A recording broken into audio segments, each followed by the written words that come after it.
All right, hey everybody, welcome back to the channel. This is Rob at Smirking Gun Reviews, and we're doing a new show on Netflix called The Kominsky Method. It stars Michael Douglas and Alan Arkin, and I had no idea the show was coming out. It just was there.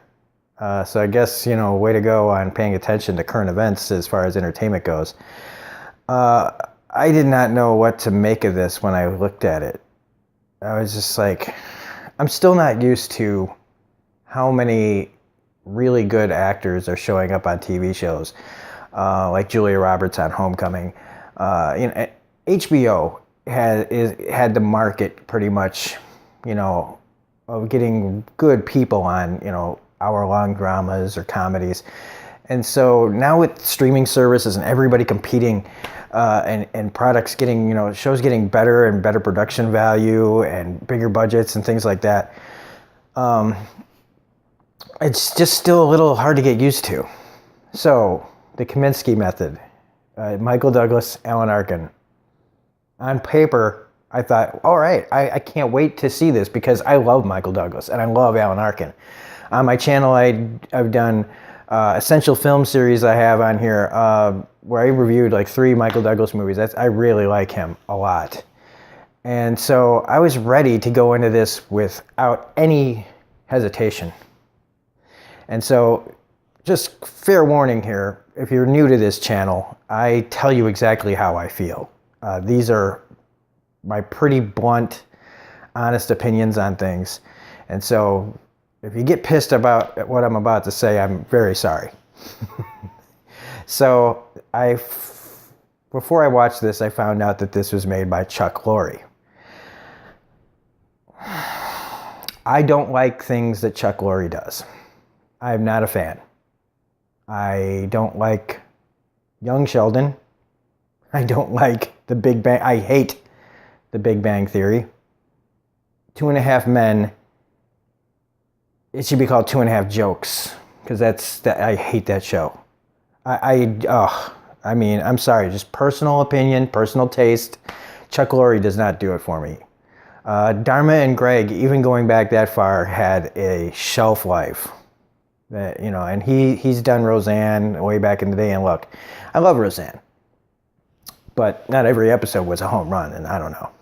I also know that he, started with a lot of children's cartoons, which is kind of interesting. I mean, everybody has to start somewhere, but it's interesting that a guy who did cartoons is still got pretty much childish humor, childish humor, whatever. I don't want to get too far into like what I really think of Chuck Lorre and his style of writing, because right now I've already told you pretty much how I feel about this. So I was like, oh, I don't know about this. And so I started watching it, and here's the verdict so far in the first 4 episodes. This show is carried by the 2 main performances of Michael Douglas and Alan Arkin. They are extremely entertaining to watch. Their banter and stuff like that, it's really good. When it's not completely cringeworthy. The dialogue and the writing in this show is pretty terrible. There is stuff that is said here that is straight out of a regular Chuck Lorre. I mean, a lot of this lines should have been straight out of 2.5 Men. I just go, ugh. But then there's other times where the writing for the 2 of them back and forth and stuff is really good. When it's them. Everything else seems to be just really, really, really bad sitcom humor. Stuff that you just, like, haven't been to a lot of funerals, but there's a scene with, in the second episode where it takes a good chunk of it out of a funeral. And I don't know if I've never been to a Hollywood funeral, but here in the funerals that I've been to, I don't think anybody's ever mentioned jerking off at a eulogy. And so there's just some really, when it's good, it's good. When it's bad, it's really bad. But the performances by the main cast is pretty good. Nancy Travis, I feel, is miscast in this. I don't feel like there's any, what do you call it? there's no like spark. There's no chemistry between her and Michael Douglas. That's what I'm trying to get at. His acting class seems pretty pointless. I feel like it's a chance to take digs at millennials, which usually I'm all for. But look, I'm barely not a millennial, okay? So yeah, those scenes seem really pointless, and to talk about, people, the easily insulted generation that we're living in, people getting offended over everything. And I just feel like that was just shoehorned in. Like, let's make him an acting coach. Let's put him in a room with a bunch of millennials, and let's have everybody try to offend each other.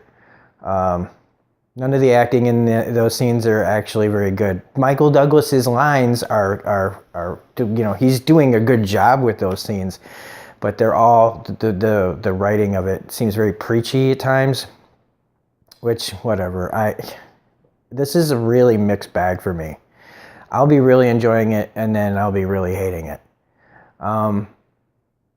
It feels like it's something that should just be on regular television if they didn't have, like, swearing and some, like, occasional... Like, there's a scene where he's looking up porn on his tablet. You cut that scene out, and you can pretty much put this show on network TV, because I feel like that's almost where it belongs. A lot of the stuff looks shot like it was like an episode of Big Bang Theory or Two and a Half Men, just with a multi-camera and a bigger budget so that they don't look like they're on sets most of the time, except for like when they're driving. It looks like any scene from Driving on any of his other shows. And I feel like I'm complaining too much, because there are things about this that I like, and it's mainly about the performances though. Lisa Edelstein's in this, and I love her. And it's nice to see her play something different than I'm used to her seeing, which is kind of a troubled woman around my age, who hasn't gotten her shit together. And I can relate to that a little. But unlike shows like Grace and Frankie, that it's also on Netflix and has a big cast of respected people that I do really like, and it's also a multi-camera show, that has like humor, like adult humor, like, and sometimes uncomfortable humor about stuff about getting old, without feeling like crude. A lot of times, like, this just feels more crude, and it's really hard to watch actors that I really like say some of these lines that just don't seem to be, I don't know. I don't like that. I mean, Grace and Frankie may be retreading the same stuff over and over again, but I like it because it's not because it's like a safe show or anything. It's just, I don't know. I feel like how I felt when I heard about Bad Grandpa with Robert De Niro. I was like, oh God, really? Like, does he need a paycheck that bad that he has to do something like that? I mean, I don't know. So the first 4 episodes of this, look, they're really fast. They're only like a half an hour each, less than that, really. So they are kind of like sitcom level, so you can just get through this really quickly. And again, if it wasn't for the performances, this show would not be good at all. Because, like I said, the writing is just not that great for the most part. And so, yeah, I don't really think I've spoiled anything. It just feels like they're taking, it was really good to see Danny DeVito and Michael Douglas together again in anything, really, since Romancing the Stone and Jewel of the Nile and War of the Roses. These guys have known each other forever. It is strange that the scene that they're in together is a scene where Danny is checking out Michael's prostate. And again, it's like they take this thing that I like, Danny and Michael together, and then they do this like, oh, well, let's do a prostate scene with these two guys that have known each other in their careers forever. I don't know. Danny's great, though. Danny is great. It's like, they have instant chemistry. And that comes with knowing each other for a long time.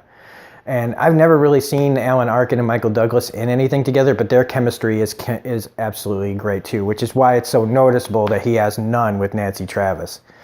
What's kind of funny is, didn't Michael Douglas and Alan Arkin, weren't they both in a movie, a version of The In-Laws?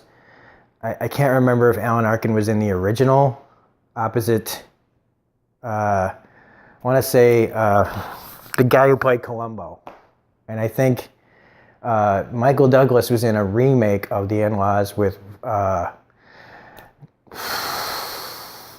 I am drawing a blank. The guy from Finding Nemo.